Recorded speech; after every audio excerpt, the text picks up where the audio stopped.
I jaywalked in front of a police officer this morning because I was in a rush to get where I was going, and I'm pretty sure that a year ago that could have gotten me sent back to prison. Because a year ago, I was still on probation. That was one of the conditions of the conditional pardon that got me out of prison. When I got that conditional pardon, they were very clear. They were like, Mr. Crossan, we're doing you a really big favor here. We are taking a big chance on you, so don't mess it up. Because if I'd gotten out under normal circumstances, been on normal probation, if I'd gotten a technical violation, which means I didn't show up on time or I pissed dirty or something, they would only be allowed to give me a certain amount of time, basically a slap on the wrist to help me change my behavior. But under my conditional pardon, they were like, Mr. Crossan, if you mess up, if you give us any reason to give you anything back, you are getting all your time back. And I had the original time for my sentence plus 106 years over my head, so theoretically for jaywalking, I could have gotten more than 106 years in prison.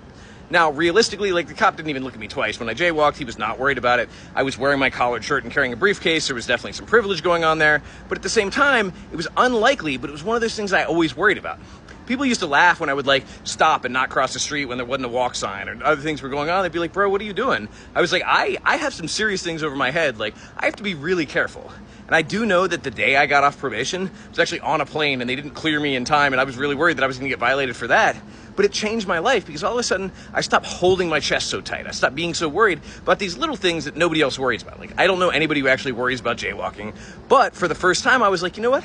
I can jaywalk. I can be comfortable. Not that I think it's a fun thing to do. It's just convenient when I was in a traffic situation that I was in, which is really easy to cross at one point. If I have to wait and go all the way to the intersection, I have to walk 500 yards. And anyways, point being, it made my life a whole lot easier. And I'm lucky to feel like I can just live a normal life these days and not have to be checking over my shoulder and not making sure I follow absolutely everything to the T.